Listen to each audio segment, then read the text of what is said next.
கதை காவியம் சேனல். ஏன் என்னால் மட்டும் மற்றவர்களைப் போல சிறப்பாக செய்ய முடியவில்லை?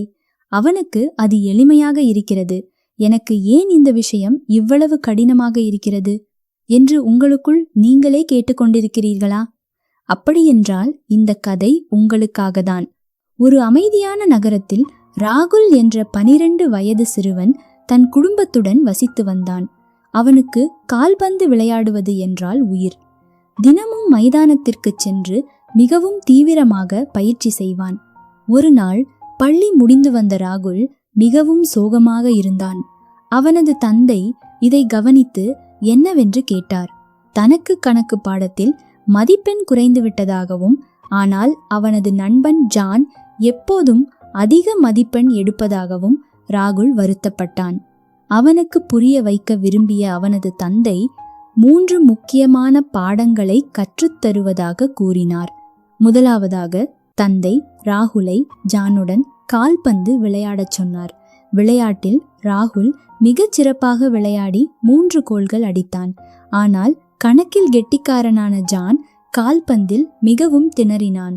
இதிலிருந்து ஒவ்வொருவருக்கும் ஒரு தனித்திறமை உண்டு என்பதையும், ஒருவன் ஒரு துறையில் சிறந்தவனாக இருந்தால் மற்றவன் வேறொரு துறையில் சிறந்தவனாக இருப்பான் என்பதையும் ராகுல் புரிந்து கொண்டான். அடுத்ததாக ஜான் எவ்வளவு நேரம் எண்களுடன் செலவிடுகிறான் என்பதை கவனிக்குமாறு தந்தை கூறினார். ஜான் விளையாடும் நேரத்திலும் ஓய்வு நேரத்திலும் கூட எண்களை எண்ணுவதையும் கணக்குகளை போடுவதையும் ராகுல் கவனித்தான். இதிலிருந்து ஒரு விஷயத்தில் நாம் சிறந்து விளங்க வேண்டுமானால் அதில் அதிக பயிற்சி தேவை என்பதை அவன் உணர்ந்தான். மூன்றாவதாக ஜானை விட 3 மடங்கு அதிகமாக கணக்கு படிக்க முயன்ற ராகுல் சீக்கிரமே தலைவலி வந்து தூங்கிவிட்டான்.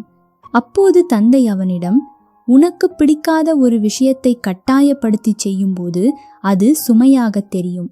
ஆனால் நீ எதை நேசிக்கிறாயோ அதை செய்யும்போது கடின உழைப்பும் எளிதாக தெரியும். எனவே உனக்கு பிடித்ததை செய், அல்லது நீ செய்வதை நேசிக்க கற்றுக்கொள் என்று கூறினார். மற்றவர்களுடன் நம்மை ஒப்பிட்டு நேரத்தை வீணடிப்பதை விட நம்மிடம் இருக்கும் தனித்துவமான திறமை என்ன என்பதை கண்டறிய வேண்டும். நீங்கள் எதை செய்தாலும் அதை நேசித்து செய்யுங்கள், அல்லது உங்களுக்கு பிடித்தமான ஒரு துறையை தேர்ந்தெடுத்து அதில் உங்களை செதுக்கிக் கொள்ளுங்கள். அப்போதுதான் வெற்றி என்பது கடின உழைப்பாக தெரியாமல் ஒரு இனிமையான பயணமாக தெரியும். விடாமுயற்சி, பயிற்சி மற்றும் செய்யும் வேலையின் மீது அன்பு, இவை 3மே வெற்றிக்கான தாரக மந்திரங்கள்.